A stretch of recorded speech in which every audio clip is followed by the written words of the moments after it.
देवराव बोंडे। धन्यवाद उपसभापति महोदय।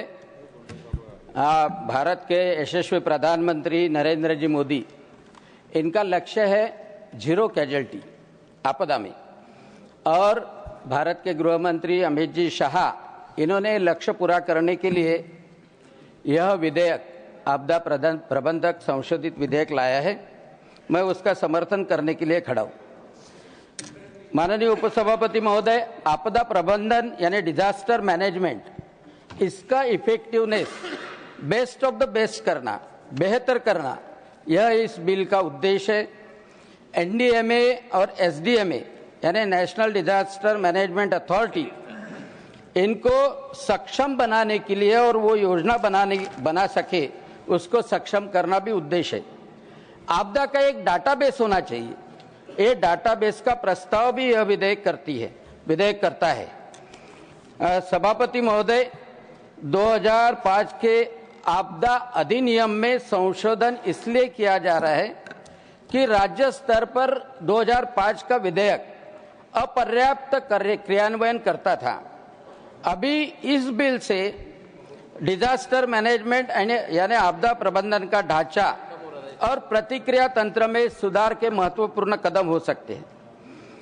आपदा प्रबंधन तभी इफेक्टिव हो सकता है कि जब उसकी दक्षता बढ़ेगी और जब उसका डिसेंट्रलाइजेशन होगा, यानी स्थानिक प्राधिकरणों को ज्यादा अधिकार दिए गए तो प्रभावी ढंग से वो जवाब देने की प्रक्रिया शुरू कर सकते हैं।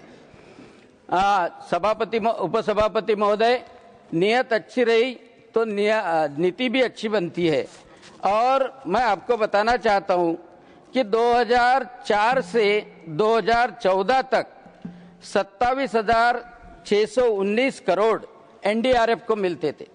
अब 2014 से 2024 तक 78,000 करोड़ मिल रहे, और एसडीआरएफ को स्टेट्स को 2004 से 2014 37,723 करोड़ मिलते थे। अभी 2014 से 2024 1,20,379 करोड़ मिले। डिजास्टर रिलीफ फंड जो है वो 66,000 2004 से 2014 था, वो 2 लाख करोड़ के ऊपर 2014 से 2024 हो गया। 15 फाइनेंस कमीशन में state disaster risk management fund 2021 और 2026 के लिए 1,60,153 करोड़ किया गया, और इसमें स्टेट को भी बहुत अच्छा इजाफा अच्छी तरह से प्राप्त हुआ है। सभापति महोदय, प्रधानमंत्री नरेंद्र जी मोदी सबका साथ, सबका विकास, सबका विश्वास और सबका प्रयास, इसके ऊपर भरोसा रखते हैं, और सबका प्रयास यह महत्वपूर्ण है। देश का युवा प्रशिक्षित होना चाहिए, इसलिए गृह मंत्रालय ने जो देश की 321 यूनिवर्सिटीज है, एनजीओज है, इनका सहभाग इस डिजास्टर मैनेजमेंट के लिए लिया है, उसका नेटवर्क किया है, और वो नेटवर्क के माध्यम से सभी कनेक्टेड है, और आपदा के संभावित 350 जिलों में 1 लाख आपदा बचाव स्वयं सेवक आपदा मित्र योजना में किए हैं। और ये यंग लोग आपदा मित्र एक्चुअली डिसेंट्रलाइजेशन से जब वहां इमरजेंसी होती है, वहां क्राइसिस होता है, उस वक्त अच्छे से काम कर सकते। एक स्टेप और आगे 469 करोड़ रुपए खर्चा करके एक युवा आपदा मित्र योजना निर्माण की है, जिसमें एनसीसी के कैडेट है, एनएसएस के स्टूडेंट है, एनवाईकेएस के, बीएसजी के है, ये सभी स्वयंसेवक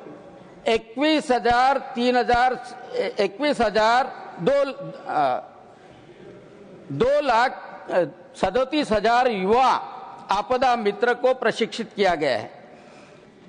सभापति महोदय, जब तक सरकारी अधिकारी इस क्राइसिस मैनेजमेंट के लिए प्रशिक्षित नहीं होता, तब तक इफेक्टिवनेस नहीं बढ़ सकता, और हेल्थ, एजुकेशन, पंचायत राज, शहरी स्थानिक विकास निकाय और ग्रामीण विकास, उसके 24,007 सरकारी अधिकारी इसमें प्रशिक्षित किए गए। एक तो क्या वो संवेदनशील भी होना चाहिए, और सबसे इम्पोर्टेंट है जब बच्चा स्कूल में रहता है उसको ये डिजास्टर मैनेजमेंट या क्राइसिस मैनेजमेंट उसके बारे में प्रशिक्षण देना बहुत जरूरी है, क्योंकि बहुत सारे बार तो हम देखते हैं कि छोटे छोटे बच्चे भी अच्छी तरह से जान बचा सकते हैं। तो स्कूल के सुरक्षा कार्यक्रम में भी यह कार्यान्वित किया गया है। सभापति महोदय, माननीय प्रधानमंत्री जी हर बार बोलते हैं कि वुमेन एम्पावरमेंट होना चाहिए और महिलाओं का सहभाग इस क्राइसिस मैनेजमेंट में, डिजास्टर मैनेजमेंट में प्रधानमंत्री जी और गृह मंत्री जी ने बहुत अच्छी तरह से लिया है। इस आपदा मित्र योजना में 20,000 महिलाएं हैं जिनको आपदा सखी बनाने के लिए प्रशिक्षित किया गया है। सभापति महोदय, cyclone shelter management and maintenance committee में 50% महिलाएं हैं। National institute of disaster management ने एक टारगेटेड ट्रेनिंग प्रोग्राम इसके लिए किया है कि role of women in disaster risk management, यानी महिलाओं का डिजास्टर रिस्क में कैसा रोल रहना चाहिए। घर में तो महिला रहती है, ऑफिस में भी महिला रहती है, उनका रोल डिजास्टर में कैसा हो उसके ऊपर बहुत अच्छा फोकस किया गया है। और सबसे इम्पोर्टेंट बात कि हमारी मातृशक्ति ने इसके लिए एक अच्छा रोल तुर्की में किया है। तुर्की में जब अर्थक्वेक आया था तो वुमेन रेस्क्यूअर्स जो एनडीआरएफ की थी, उन्होंने अच्छा ह्यूमैनिटेरियन हेल्प करने के लिए, डिजास्टर रिलीफ करने के लिए उनका रोल बहुत अच्छा सराहा गया है। सभापति महोदय, एक भारत एक आपदा का नंबर 112 करके एक जो नंबर है 10 टाइप्स ऑफ क्राइसिस के लिए आप उसको डायल कर सकते हैं, और 112 नंबर डायल करने के बाद में जो गोल्डन आवर होता है उस गोल्डन आवर में वो पहुंच सकते हैं। उसमें डॉक्टर भी रह सकता है, रेस्क्यूअर भी रह सकता है। वो गोल्डन आवर इंपॉर्टेंट है। बेसिकली पहले था रिएक्टिव रिलीफ सेंट्रिक अप्रोच, और अभी अप्रोच है डिजास्टर मैनेजमेंट का प्रोएक्टिव एंड इंटीग्रेटेड अप्रोच। सबसे इंपॉर्टेंट है कि प्रिवेंशन हम कर सकते क्या, because prevention is better than cure. Prevention कर सकते क्या, मिटिगेशन कर सकते क्या, आपदाओं को सौम्य कर सकते क्या, आपदा के लिए प्रिपेयर्ड रह सकते क्या, अर्ली वार्निंग सिस्टम देके सभी लोगों को जागरूक कर सकते क्या, और उसके बाद में आपदा आई गई तो डिजास्टर का रिस्क जितना ज्यादा कम कर सके, डिजास्टर रिडक्शन कर सके, उसके ऊपर ज्यादा इम्पैक्ट बिल के माध्यम से दिया है।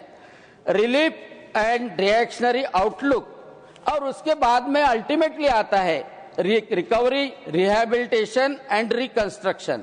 तो ये प्रोएक्टिव एंड इंटीग्रेटेड फ्रेमवर्क इस बिल का बहुत अच्छी तरह से किया गया है, यह मैं खुशी से बता सकता हूं। अध्यक्ष सभापति महोदय, सबसे इंपॉर्टेंट बात है कि कुछ एप्लीकेशन इस आपदा प्रबंधन के लिए निकाले गए हैं। उस एप्लीकेशन बहुत ही इंपॉर्टेंट है। इसमें एनडीएमए ऐप है, सचेत ऐप है, भूकंप ऐप है, दामिनी ऐप है। दामिनी ऐप मैं तो बहुत महत्वपूर्ण समझता हूं। मैं किसान हूं और बहुत सारे बार मैं देखता हूं कि फील्ड में काम करते वक्त बरसात के दिनों में बहुत सारे लोग बिजली की वजह से मरते हैं। तो ये Damini app it provides the early warning of the lightning strike, और ये अलर्ट अपने को मिल सकता है, और वो गांव में अलर्ट मिल गया तो उस दिन लोग जाना बंद कर देंगे। एक एग्रीकल्चर डीपीएम ऐप भी है, सीडब्ल्यूसी फ्लड ऐप है, और 112 नंबर तो आपको मैंने बताया ही है। इस आपदा के माध्यम से एनडीआरएफ ने बहुत अच्छा अचीवमेंट किया है। सिर्फ भारत में ही नहीं, भारत में तो हमें मालूम है टनल का कि नवंबर 12 को जो सिकारा विलेज उत्तरकाशी में टनल कोलैप्स हो गया था, इतने देर तक पूरी दुनिया राह देख रही थी क्या हमारे लोग बचेंगे, लेकिन 41 ट्रैप वर्कर को एनडीआरएफ की टीम ने बाकी सभी सहयोग के साथ में अच्छी तरह से निकाला, और उसके लिए मैं अभिनंदन करता हूं गृह मंत्री जी का। इतना ही नहीं तो इंटरनेशनली तुर्की में जब 7.8 रिश्टर स्केल का भूकंप आया था, अर्थक्वेक आ गया था, तो उस वक्त भी बहुत अच्छी तरह से हमारी टीम काम में आ गई। अल्टीमेटली एक ही मैं बात करता हूं, कवि कुसुमाग्रज बोलते हैं, कवि कुसुमाग्रज मराठी में बोलते हैं, मोडून पडला संसार तरी मोडला नहीं कणा, यानी पूरा डिवास्टेशन हो गया फिर भी मेरा स्पाइन स्ट्रेट रहा, पाठीवर हाथ ठेवून नुसते लड़ म्हणा। भारत के लोग लड़ाऊ है और गृह मंत्री जी और प्रधानमंत्री जी सिर्फ उनके पीठ पे हाथ रखे तो फाइट आउट कर सकते हैं, इसलिए मैं बिल का अभिनंदन करता हूं, गृह मंत्री जी का अभिनंदन करता हूं। धन्यवाद, जय हिंद। धन्यवाद।